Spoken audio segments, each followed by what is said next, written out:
Hello everyone, this is Space Café Podcast, and I am Marcus.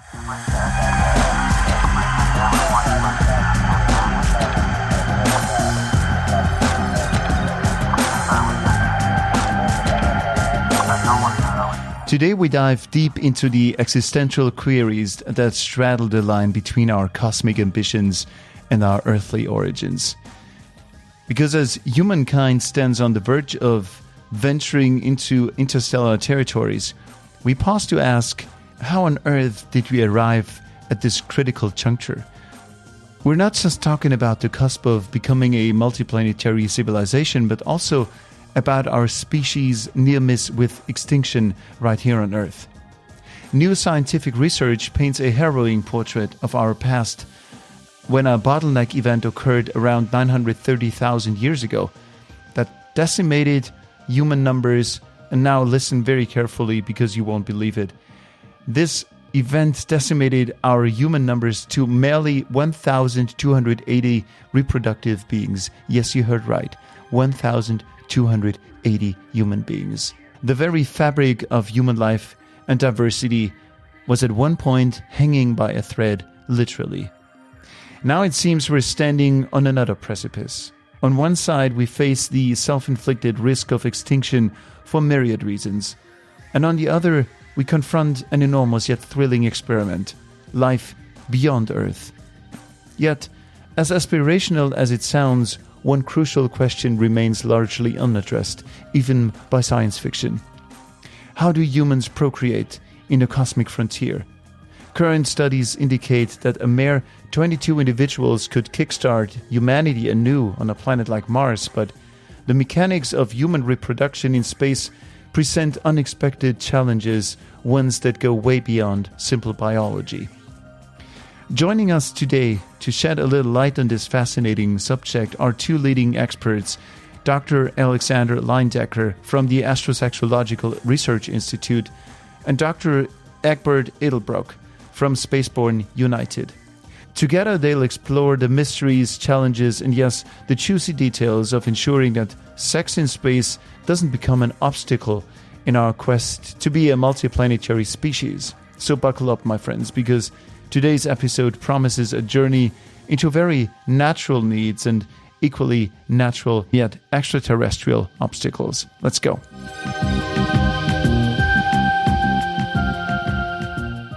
Get something out of the way right away. Has sex in space ever happened? Always the first question out the gate. So to speak frankly on it, yes, technically, between animals, small animals, sex has happened in space. Everything when we consider human beings is pretty much pure speculation at this point. One of the most public examples is that in 1992 on STS-47, one of the shuttle missions, there were two astronauts, Mark Lee and Jan Davis, who got married in secret. So they met during training. They got married in secret on Earth. On Earth during training, and didn't really reveal the fact that they were married to each other to NASA until I think it was only a few months before their mission. So NASA was now in a position where it takes a very long time to train astronauts for a mission. It was a little too late prior to the launch to just swap one of the crew members out. So very grudgingly, they had to let this married couple go into space together. And as you can imagine, it generated a lot of PR, and there was a lot of speculation among the public. NASA was not terribly pleased with the situation, so they actually put them on opposite 12-hour shifts.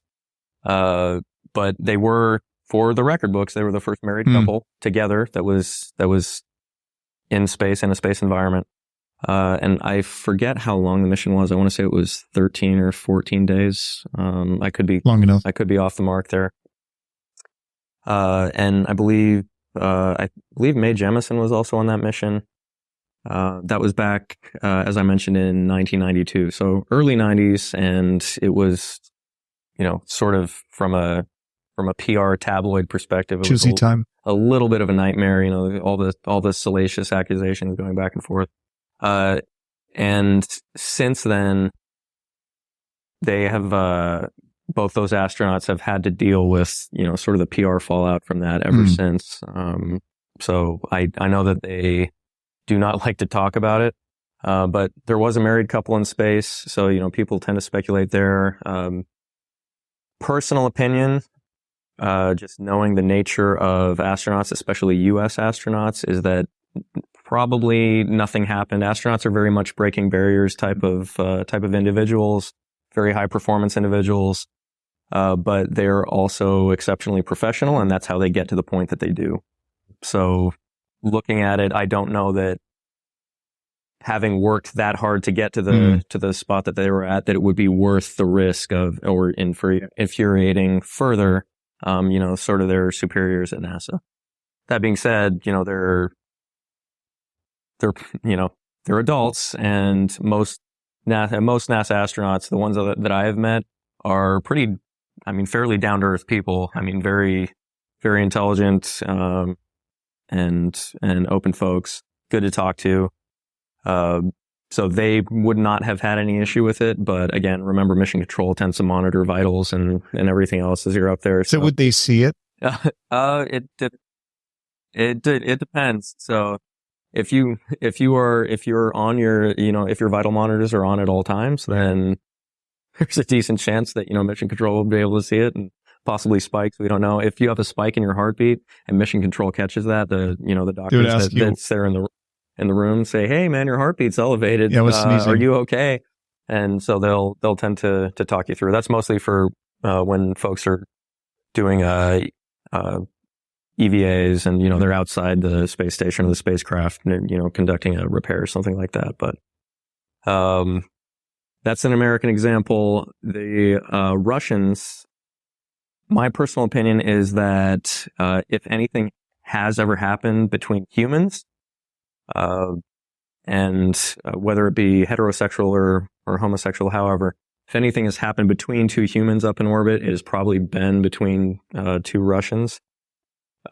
Mir tended to have lower staffing, and there was their names are going to escape me. We can probably look them up right now.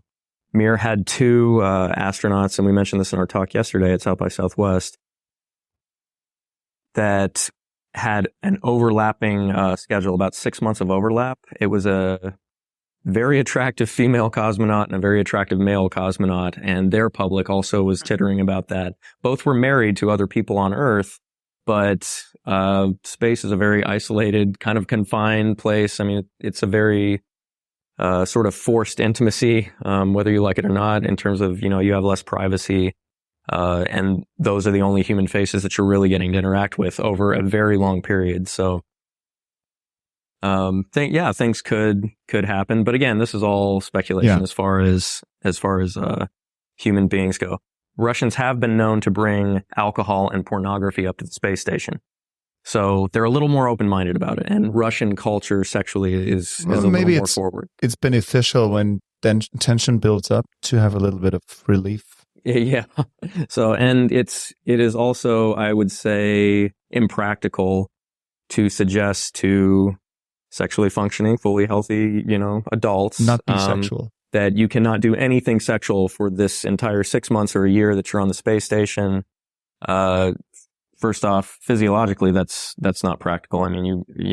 We've all gone. We've got human needs without for a while, and then you'll notice all of a sudden you had a nighttime emission. Completely, just naturally, you didn't do anything to stoke it. But that's yeah. Nice. Thanks for that insight, Egbert. Is it technically possible to have sex in space? It should be. There are some issues with the reallocation of the bodily fluids that are on Earth used to be pulled down much more. So all the fluids go to the center of the body. But it even can create an extra opportunity because it's known as a space Viagra. So there are some astronauts reporting painful erections. So that's for the male part that could even be an advantage. But yes, so that was actually alluded to. One of the best examples I can give there is astronaut Mike Mullane, in his memoir, Riding Rockets, specifically addresses that on his first shuttle mission up. I forget the number of the mission itself, but his first shuttle mission up, his first wake up, he said that he had experienced an erection so intense that it was actually painful. And that, NASA physiologists tend to attribute that to fluid shift in the body. As Egbert mentioned, fluid does tend to shift when you first get up there. It normally tends to concentrate sort of toward the upper body and the head. Astronauts tend to get stuffy noses. Your body senses that you've got excess fluid, and so they have to go to the bathroom a lot. They're peeing a lot in the first couple of days that they're there until they sort of stabilize out physiologically. But super interesting. But you are not in the business of sex in space. You're in the business of procreation in space. I guess there's a difference, right?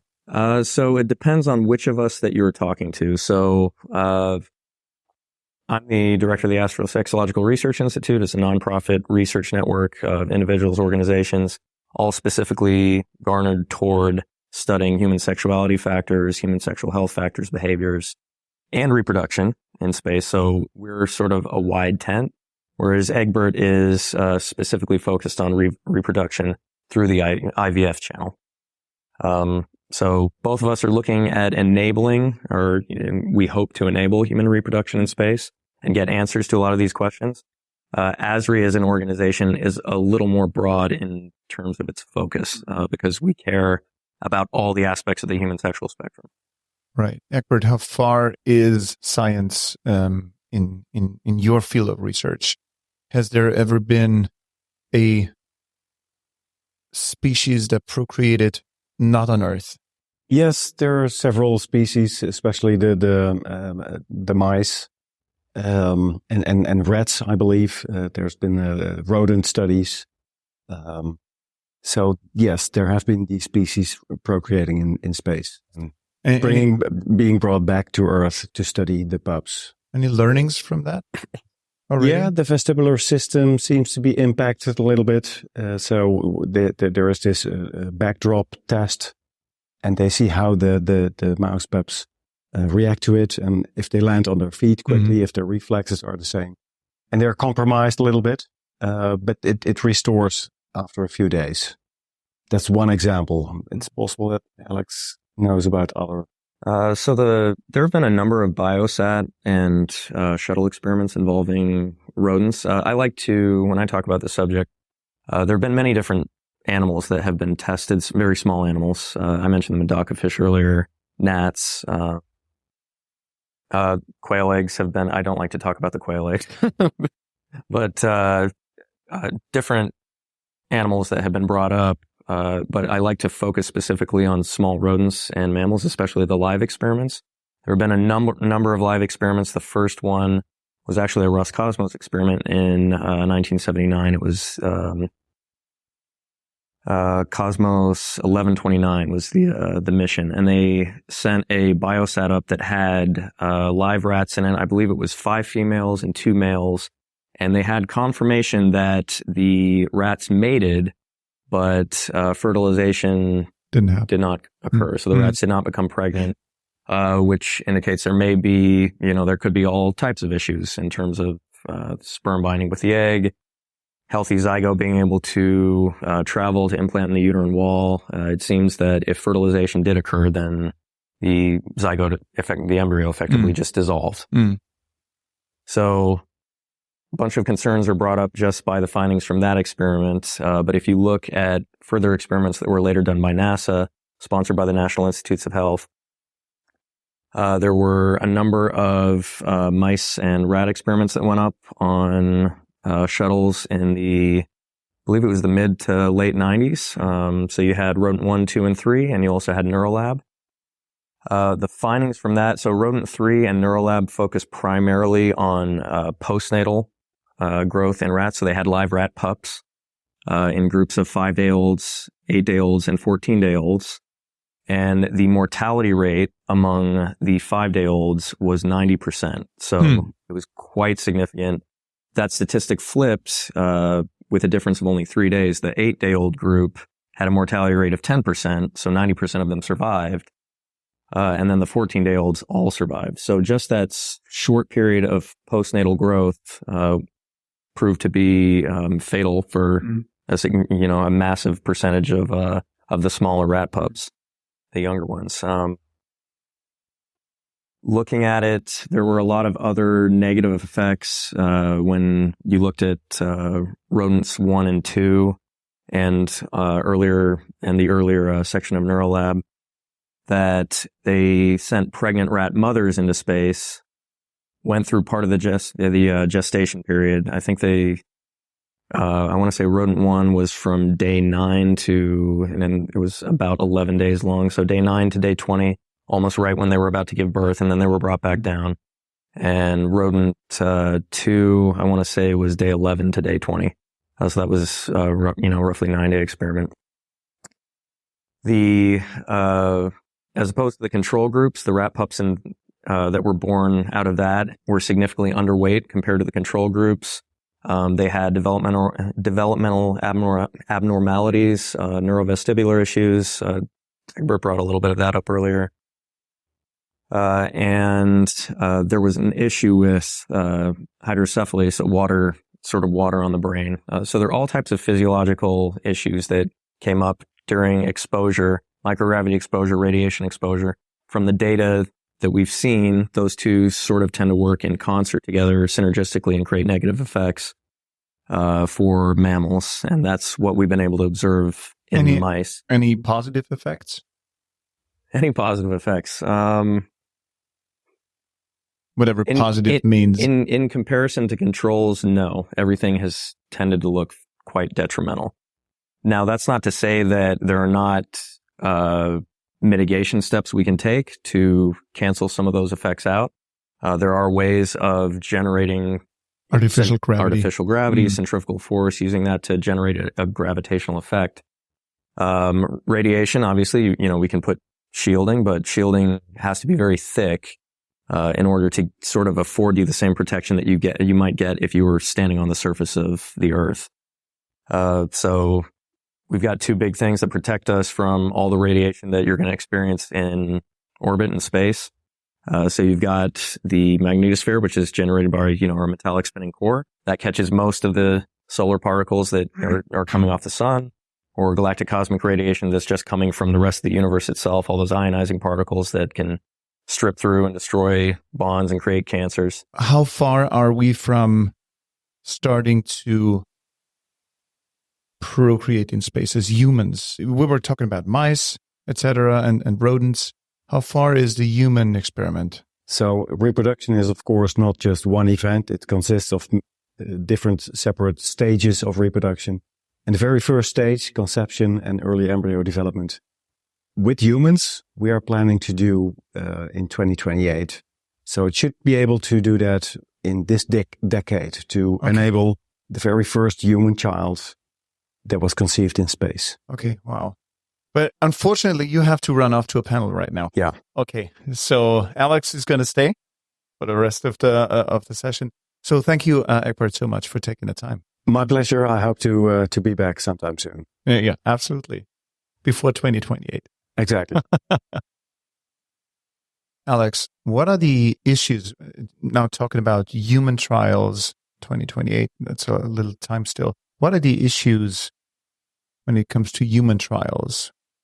We're seeing right now what is going good and was going not so good with rodents and amongst mice. But humans, that's a different level. Humans is definitely a different level. The reason that I guess rodents are so great for research purposes is the fact that from a DNA comparison perspective, we are 97.5% similar with rodents. They're live mammalian subjects. There was a little bit of a moratorium placed on experimenting with primates a few years ago. When it comes to this subject specifically, I don't really see a way around eventually using primates again, which we have done in space before. Some of the first travelers to space were dogs and chimps. And I don't want to get to a point where we're having to use human babies as lab rats. I think that, that's obviously ethically unacceptable. Right now, we're at a point where we have not even quite yet established ethical guidelines, and we're primarily absent a lot of medical guidelines because we've just never done anything like this before. We do know that there's exceptionally detrimental effects to fully physiologically grown and matured astronauts, adult astronauts, where you have things like 20% bone mass loss, weakening of the heart. So all sorts of different negative physiological effects that come from long-term exposure to these environments. And as I mentioned a little bit earlier, microgravity and higher radiation levels sort of tend to work synergistically with each other in terms of the way that they impact the body. So looking at that, one of the first things that we're going to have to do is flesh out data sets using things like using subjects like rodents and primates. There was a conceptual scale that when I was writing my dissertation that I came up with called the Reproduction and Development in Off-Earth Environments, or Radio EE scale, that is at this stage almost entirely conceptual. We don't really know where the lines fall as far as we know quite a bit about radiation and what the negative effects of radiation are when you hit certain levels. What we don't know about are microgravity levels, especially when it comes to phases of development. Young children, infants and fetuses have much different growth rates than an adult. Once we stop growing, our cells are, they're replacing themselves roughly every 7 years. But when children are growing, they've got very rapid cell division, and that's why they get phrases like, "Hey, kid's growing like a weed." So if you imagine the negative effects that we've seen on healthy adult astronauts, and astronauts that we send up are pretty much in peak physical condition for the ages that they're at. We make sure that they're in shape because we know that we know of the stresses that they're going to go under. A lot of them are former fighter pilots and things like that. If you want to take the negative effects that we've seen impact healthy functioning adults, and apply that to a growing child, you have to think about the compounding effects over time. If you're talking about bone mass loss in a child whose bones are still very much growing, that crosses a lot of red lines medically, ethically, morally. It is not fair to subject children to that. And we need to establish what exactly the guidelines are, what exactly the safe levels are before we start to hit sort of amber zones and then red zones of we cannot subject children or fetuses in the womb to these type of environments at these levels because we know how negative the impact will be. Shouldn't we maybe wait for the giant space whale with artificial gravity? Then we wouldn't have all those problems. So I mentioned mitigation methods a little bit earlier. Giant space whale is a great idea. Launch is very expensive, and building massive things in orbit can be very expensive. However, we don't have to really have we're calling it space wheels. A rotating space station. Stanford Torus. So you got the Stanford Torus, the Bernoulli sphere. These massive space superstructures that would mitigate at least a lot of the gravity issues that we've seen from a physiological perspective. Radiation is a little bit of a different problem because, again, like I said, you have to have a massive amount of shielding. The magnetosphere here on Earth catches most of the solar particles that come in. And I'm coming back around to what we mentioned earlier, so we'll edit this a little bit. Magnetosphere on Earth protects us from most of the solar particle events and galactic cosmic radiation that is coming from elsewhere in the universe.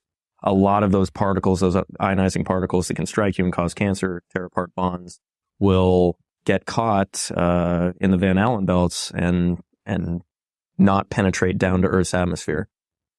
One of the other really big protectorate that we have is, in fact, our own atmosphere. Our Earth's atmosphere is so large and so thick that a particle that does make it past the Van Allen belts now has to penetrate down through all this air mass, which is roughly the equivalent of 12 to 14 feet worth of regolith, if you were to go to the moon, for example.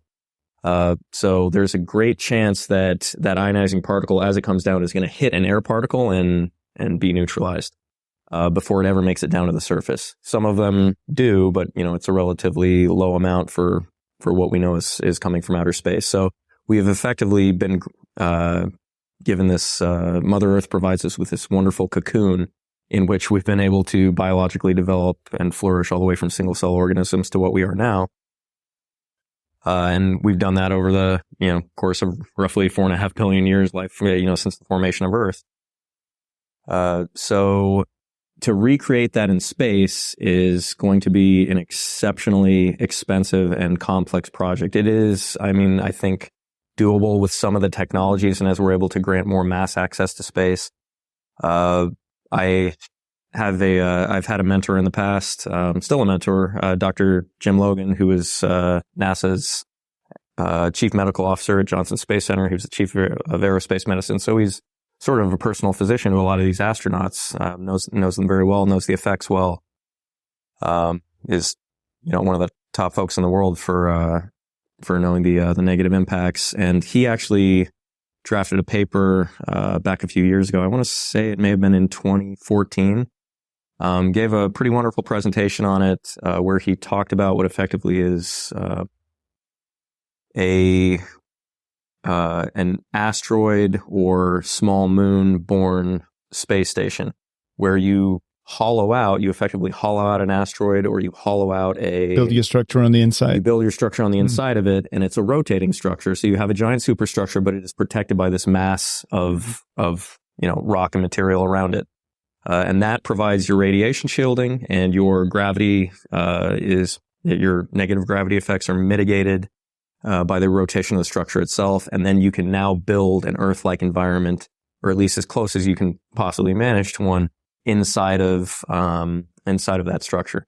And I have always sort of referred to structures like that, built in that vein, as a sort of an orbital incubator. And I think that is probably going to be one of our best ways going forward in terms of habitats, knowing what we know now, habitats to make sure that children, as we spread across the rest of the solar system, eventually out further into the galaxy, so human children are still able to have the exact same benefits that they've been afforded on Earth. Physiologically, they can develop into, on the same level of gravity well that we have here, and develop physiologically so that their bodies can take it when, if they ever want to return to Earth. I think that every human being should be able to return to Earth, wherever you're born in the universe, should be able to return to Earth at some point. Not wanting to close doors on a lot of people. And this has been mentioned in pop culture, type publications and films and TV. The Expanse does some really great examples of, growing up in microgravity, the effects it would have on your body. Hey, your body is not strong enough to make it in a higher gravity well. So you can't really travel there. How about you, Alex? Would you want to raise your kids in space? Knowing what I know right now, and knowing I don't really have plans to have kids, but knowing what I know right now, I would not recommend it. And what we're trying to determine through groups like ASRI and groups like Spaceborne, by setting those lines of where safe conception and development can happen, by setting those lines, we have to determine, does Mars fall above or below that line? Microgravity on the surface of another world is, and microgravity is anything that's less than 9.807 meters per second squared acceleration rate. On the surface of those new worlds, we're not really going to be able to generate gravity or artificial gravity the way that we could in, say, an orbital incubator station, where you could conceive a child, conceptually, you could conceive a child, carry them to term, birth, postnatal growth, and then growing all the way up to a functioning, mature human adult, and then you can send them down to the surface of somewhere like Mars. because we know that, and also providing a gravity prescription, if you will. So, hey, I go down to the surface, I work for a few months, and then I come back to a higher gravity level that allows my physiological systems to recover and regenerate a little bit. And you sort of just keep up a pace like that. I think that's probably going to be the best way that we can go forward. I mean, to answer your question, no, right now is what I would say to raising children in space, knowing what we do know. I would want to be able to afford them at least what I have been. Fascinating. But I think there's two options. Either we're not meant to go there because procreation in space is too difficult, too dangerous, unethical, or we better find a solution because there's no way around it if we want to become an interplanetary species. Yeah, and an argument that I've made in the past, at talks I've done, and is that one of the primary premises of my dissertation thesis was single planet species do not survive. I mentioned at our talk yesterday, just mathematically, when you look at it over the timeline of history, you've had 5 major mass extinctions that we see in the geological history of the Earth. 5 major mass extinctions already. We're already in the middle of a 6th, which is primarily human driven.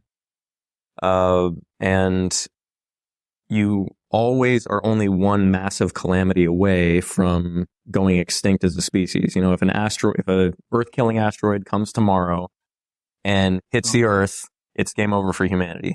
If the Yellowstone volcano goes off, it's probably game over for humanity. Talking about nuclear winter that carries on for years and years. Same also for current frictions, nuclear war. Yeah, and nuclear. Yeah. I mean, we've come up with so many ways to kill ourselves, and then Mother Nature, of course, has her whole bag of tricks. And again, mathematically, you can carry out your timeline so far, but thus far we've been very lucky. Humans have been quite lucky the way that evolutionary history has sort of progressed to get where we are now, where we're now a sentient species.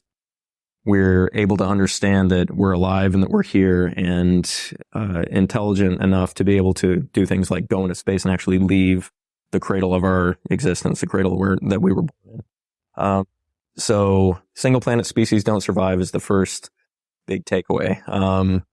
To establish a existential insurance policy, yes, you have to go somewhere else.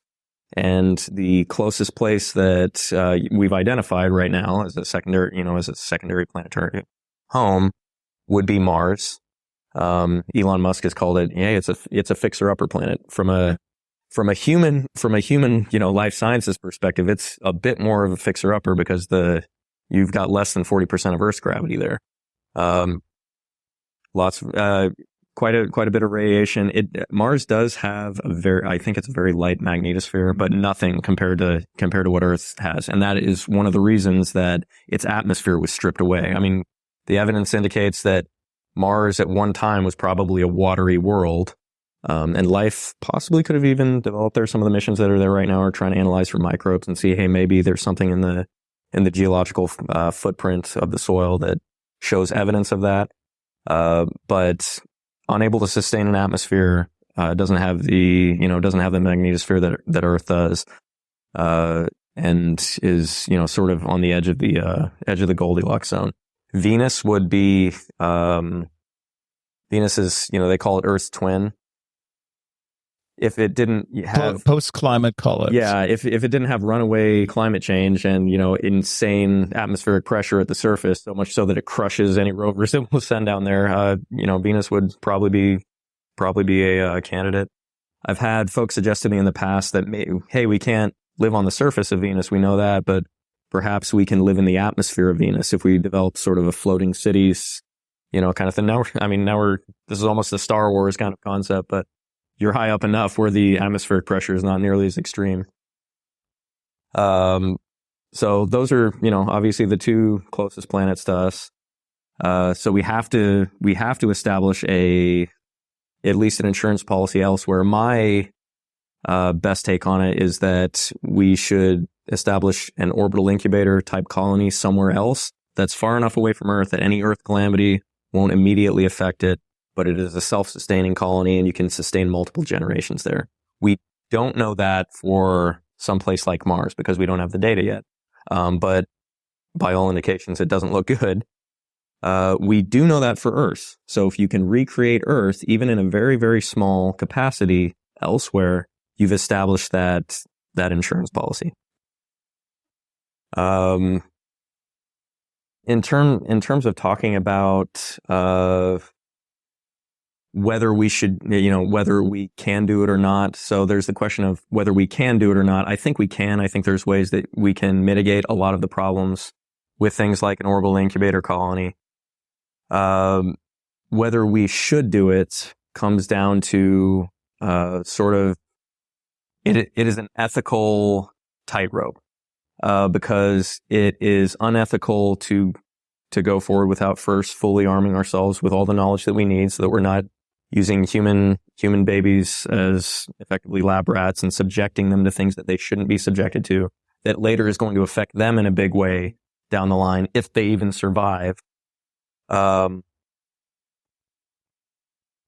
if you want to survive as a species, you do have to establish multi-generational capability and passing the generations down elsewhere. So you have to be able to do this elsewhere. A orbital incubator is a way to sort of circumnavigate both those issues, but let's say that Mars is the only option. We still need to determine the ethical guidelines, or at least the acceptable guidelines that we can establish health parameters within, that we know we can go at least to this level of, let's assume that Mars's level of microgravity, 0.38 Earth G, is sufficient. You're still going to have to account for radiation by tunneling into the surface. Again, probably 12 to 14 feet down. A lot of the lava tubes. Yeah. Well, yeah. I mean, you can go down to lava tubes, or you can just mine your way down there.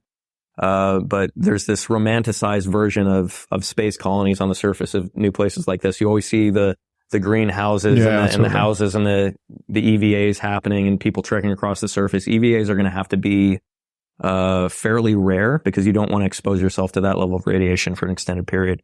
And growing and developing, yes, you're going to have to be underneath the surface, and you do not ever want to expose, growing children, and certainly not growing infants, to that level of radiation, because who knows what the effects are going to be long term. There's also the ethical, there is the ethical tightrope of weighing existence versus being willing to take risks to determine the answers to a lot of these questions, to being able to reproduce. We know that we have to have an existential insurance policy elsewhere if we want to survive. We know that we have to get the answers to this and do this actual research and fill the data points in. But you also weigh that against how quickly the research has to progress. Because an asteroid shows up that we know is going to hit us in 2 years, I promise you, everybody's going to get real ethically flexible really fast. When it comes down to basic survival, we've seen in human history times of war, times of mass famine, starvation, pandemic. Yeah, you see sort of where people's moral limits and moral lines are. And people are willing to be, they're willing to flex a little bit, if it means that they will survive. In a regular, healthy, functioning society where everything's going fine, you're not going to steal food from your neighbor, because first off, you have no incentive to. However, if you're in a survival situation, different story, and it's you or them, now, yes, you're in a situation where morally that seems less of an issue to you, and you're willing to do it. So what we don't want to do, what I would like to avoid, and I know that folks like Egbert and his team would like to avoid, is getting into a situation where we have to choose. We right now still have some time. For as much as we know, we don't have an asteroid hurtling toward us right now. So I would like to conduct this science and establish these data sets, establish these guidelines and the knowledge base that we're going to need to be able to reproduce in space. now, while we're not rushing and we're not panicking, we're not willing, we don't have to cut corners. Right now, we do not have to cut corners, but we don't want to get ourselves into a situation where it is a mad rush to solve these equations, and we do things that, from a research perspective, are right now would be considered morally reprehensible because we have no other choice or other way out. Alex, can you speak to the institute that you're launching? Yeah, absolutely. So, ASRI, which stands for Astrosexuological Research Institute, as a concept, it was one of the concepts I developed when I was conducting my dissertation research, which was primarily a review of the history of research in this area. Yes, all the science and how we might reproduce in space, but also what has actually been done. I started off trying to trying to answer a lot of the questions that standard folks are going to ask. Hey, how can we reproduce? How long is it going to take? What are the effects?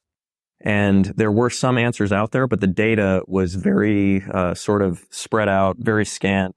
There have been a number of experiments, but they're very few and far in between. And there's been a very small cadre of researchers. A few come to mind: Dr. Richard Jennings, Dr. April Ronca, both NASA researchers, who have very carefully pushed this ball forward a little bit at a time, getting what experiments they can done, and doing so under a NASA budget. Because they both operated. So some of the rodent experiments in Neurolab that I mentioned earlier, April Ronca was the chief researcher on those.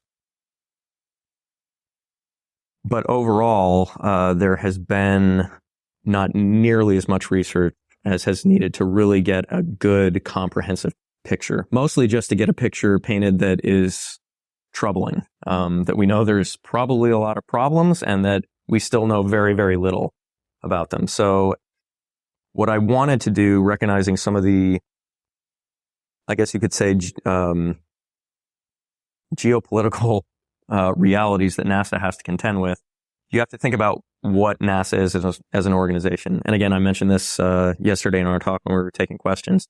NASA was founded pretty much during a time of war, the Cold War with the Soviet Union, with the goal of beating the Soviets in space. So it was very much on a war footing, and NASA was a society of by and for engineers, test pilots. It was designed to engineer vehicles and to actually get us into space. Less emphasis has been put over the years on space life sciences. I mean, if you look at how they keep astronauts, quote unquote, healthy on the space station, it's 2 hours of exercise, being on the bike a day. Those are Band-Aids compared to true mitigation measures, which would be generating artificial gravity and, much more increased shielding. But again, putting so much mass up that you can have very good shielding is exceptionally expensive. I think during the shuttle program, per pound, it was something like $50,000 per pound to get weight into space. Well, that's different now. Yeah, and launch costs have been coming down considerably, but as launch costs come down, we need to sort of rise up and pick the ball up with space life sciences research in general to make sure that as more quote unquote regular people get access to space, or as more humans that we're able to send up there, we're able to address physiological issues, and that that also brings in the reproduction aspect of it. But because the political reality that NASA has to deal with is that they're a U.S. agency and they answer to Congress, and Congress can change hands at any one time. And you've definitely got some conservative elements in Congress that would be screaming from the ramparts if they found out that taxpayer dollars were being used to fund, quote, studying sex in space. That NASA has effectively taken a tack over the years that we don't talk about that. We don't address it. We don't want to discuss it because it has gotten them into some absolute PR nightmares in the past. I mentioned Markley and Jan Davis earlier. So that was a big PR thing that, NASA and those individual astronauts had to deal with. That, even today, I'm sure they still get questions occasionally that they're 30 plus years later that they're dealing with. So NASA doesn't want to be distracted, and I completely get that. I mean, their primary objective as a space agency is to engineer vehicles and to bridge the gap of actually getting us there. Now they've got commercial companies that are coming and starting to take up that mantle, and they're just being able to contract out to them, which is great because that's bringing the cost down. But NASA can't fully I don't think it's realistic to fully expect NASA or really any national space agency, although the Russians have been much more forward about it. They were the ones that launched the first reproductive experiments. I mentioned Cosmos 1129 earlier. It's not realistic to expect NASA to deal with that fully. A lot of the political realities that they're going to have to deal with, just with changing congressional priorities, changing administrations. Here in the United States, you could have a presidential administration change every 4 years, normally every 8 years. So there's a very short window for you to actually develop, certain priorities and objectives and meet them before the new boss comes in and says, "Oh, okay, we're going to do this differently now." So NASA wouldn't want to risk anything in that short window. Yeah, exactly. So NASA has to deal with that on a pretty consistent basis. And again, they're primarily an engineering organization. So the way to circumvent that, my opinion, when I was writing my dissertation, I said, well, you have to create a private organization or series of organizations that deals with this very specifically and is at least able to, may have some type of relationship with NASA, but is at least able to take that burden off of NASA's plate. And even general space life sciences, that may be necessary so that we can speed things up as much as we need to. The space life sciences budget at NASA has been decreasing sort of steadily over the years. But we're going to be increasing the number of humans that go up. So we need to be increasing the rate of research and getting answers to all the general physiological questions, and developing true mitigation procedures, for a lot of the negative health aspects. But from a reproductive standpoint, you sort of have to take that entirely off their plate. And that's why, Spaceborne effectively came into existence. It's why ASRI was established. Is that I don't, my message to NASA would be, I don't want you to have to deal with that. If anybody comes at you with questions, just send them our way. Because, our purpose as an institution is, hey, data gathering and archival, supporting, and putting forward experiments so that we can start to fill in the data charts. We have a very specific, research timeline that we sort of see going forward over the next 15 to 20 years of how we think that this could develop and the exact experiments that we need to launch into orbit. A paper that was written by NASA researchers back in 2015, published in 2015. I believe it was with the American Institute for Aeronautics and Astronautics. It's known as MICEHAB, stands for Multi-Generational Independent Colony for Extraterrestrial Habitation, Autonomy, and Behavioral Health. You say that 5 times fast. But it is effectively an autonomous rodent colony that, the mice are taken care of by robots, and you observe them over the course of multiple generations. So yes, the mice do reproduce, and you're able to observe their behavior, any effects that compound over multiple generations. And that is an experiment that is put in orbit around the moon. And, you're able to monitor everything via video feed, the robots. When will that be in operation? So that paper was published in 2015 and has not yet been funded. Okay. So it's up for grabs. It's up for grabs. And the purpose of organizations like ASRI and the companies that we're partnering with is hopefully to help bring some of those experiments to fruition. MICEHAB is a lofty goal for us right now, but I hope within the next few years to be able to actually make it a reality. So I mentioned a little bit earlier, right at the start of me coming into the program, that ASRI is not just specifically about reproduction. So Spaceborne is focused on only reproduction and specifically IVF reproduction. So they're very much in that niche. ASRI is intended to study reproduction the old-fashioned way because you have to expect that live human beings going up into these environments are going to still reproduce.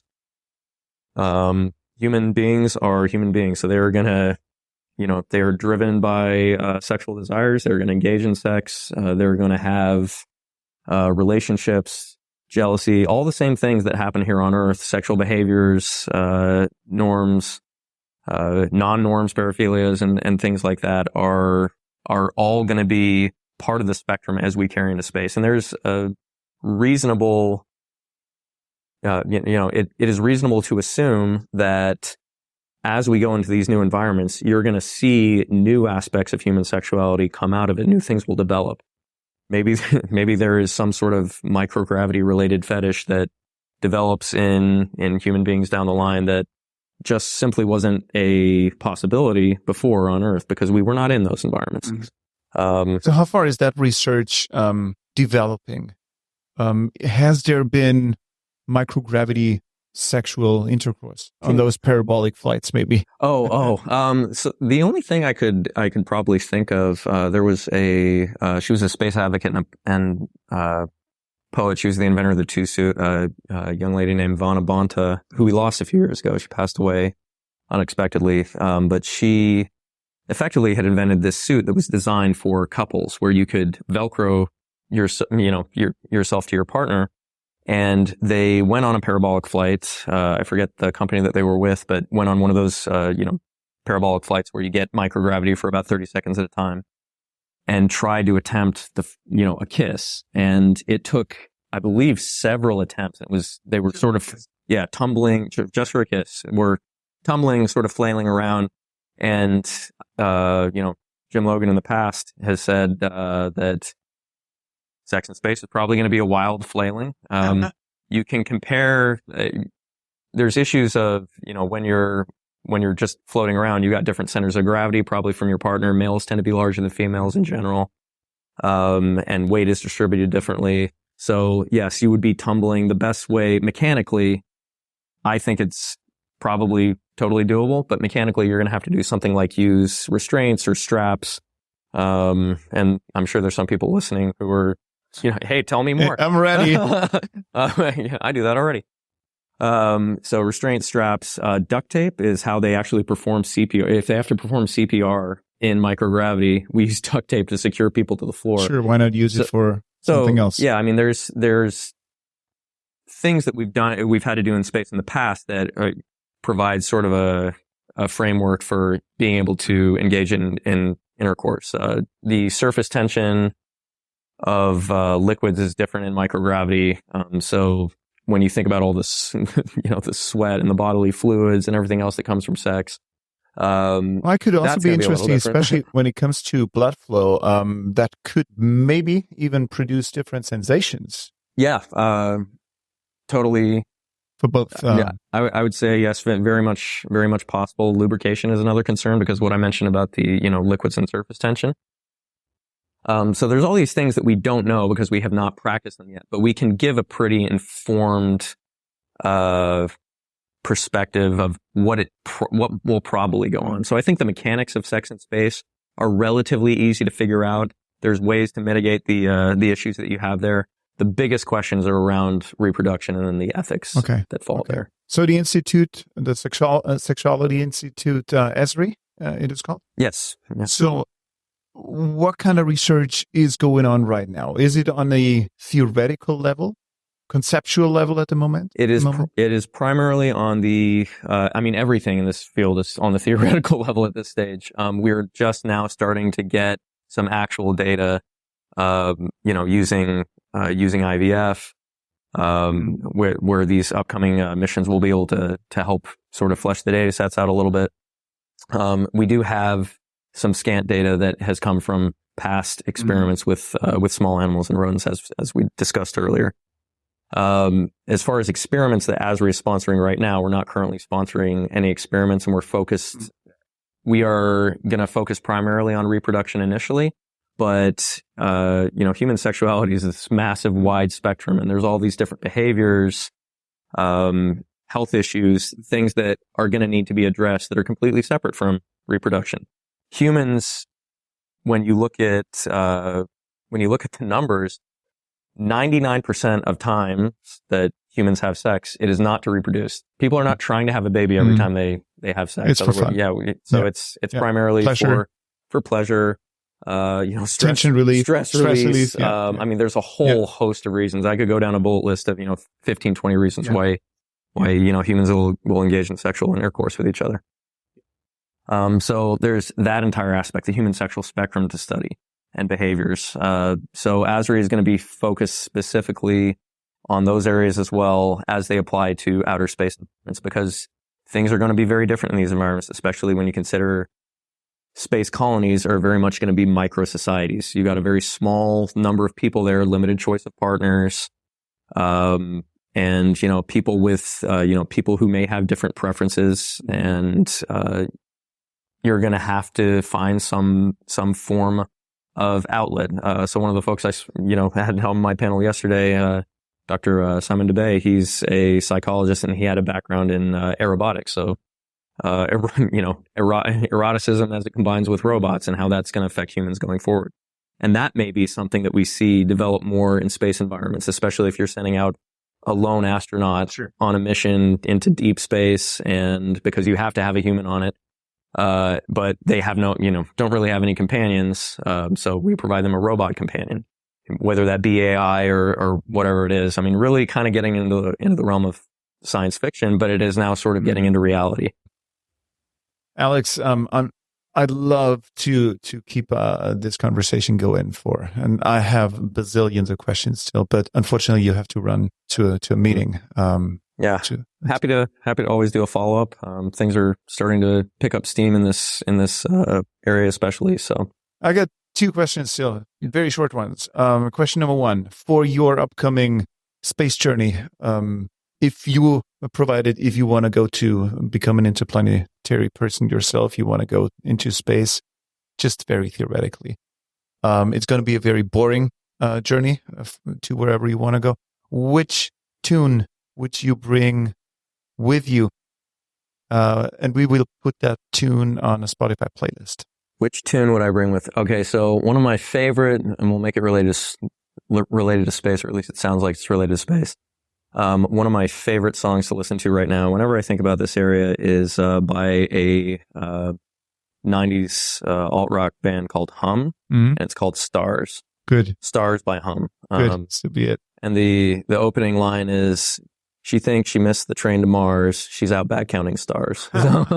So yeah, it's super. Yeah, touches here pretty well. Gotcha. And question number two, that show is called Space Café Podcast. It's a coffee place. Coffee places tend to have espressos now and then. If you want to energize yourself, why don't you share an espresso for the mind with us now to energize the audience with a shot of inspiration? Oh, why talk about this? So we already sort of went over it earlier, but this is something that we have to figure out. I would say to all of humanity, we need to get this right, because we pretty much only have one shot at it. I mean, if we really do want to become an interplanetary species, this is an indispensable part of the equation and an indispensable part of human life. I mean, wherever we go in the universe, our sexuality is going to be coming with us. And I tend to think of human sexuality as being one of the few things that runs through the mind, the body, and the soul, and helps define you and who you are. So it is coming with us regardless. We should all be adults about this, have the hard conversations that we need to, and make sure that we're going forward in a healthy way, in a safe way, and providing that connection for people, because we are going to need that as we go out into the galaxy. There was a talk I gave a few years ago where I talk about, hey, it would be a disservice not to study this stuff. It's actually, I think it's up right now on the homepage of the ASRI website. If you want to go look at it, it's ASRI.space is the website. But basically, these next generations of humans that will be born in space environments, they have to stand on our shoulders. So I compare it to basically the act of a parent having to lift a child up to reach the branch of a tree and pull themselves up. And that is on us now. We owe it to those next generations. So it's our responsibility to make sure we find solutions that they can go forward and be safe and healthy and happy the way that we have been here. Alex, thank you so much. Thank you for having me. Love coming here to do this.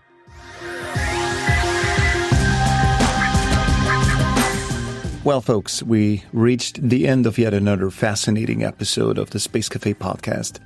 I want to extend a big thank you to both of our esteemed guests today, Alexander Layendecker and Egbert Edelbroek, for taking us on a journey through the complex maze of ethics and human experience that awaits us in space. I also want to acknowledge Egbert's early departure from today's episode. Sometimes the universe's timing doesn't align with our feeble earthly schedules, but do not worry, my friends. We'll be diving much deeper into Egbert's expertise with procreation in space in an upcoming episode, so stay tuned for that. If you have enjoyed today's show, please don't forget to subscribe, rate, and share. Your support helps us bring you more engaging dialogues, thought-provoking discussions, and space-age quandaries. Until next time, my friends, keep looking up and keep pondering the questions that propel us toward our collective cosmic destiny. This is Marcus, signing off. Safe travels, everyone. Bye-bye.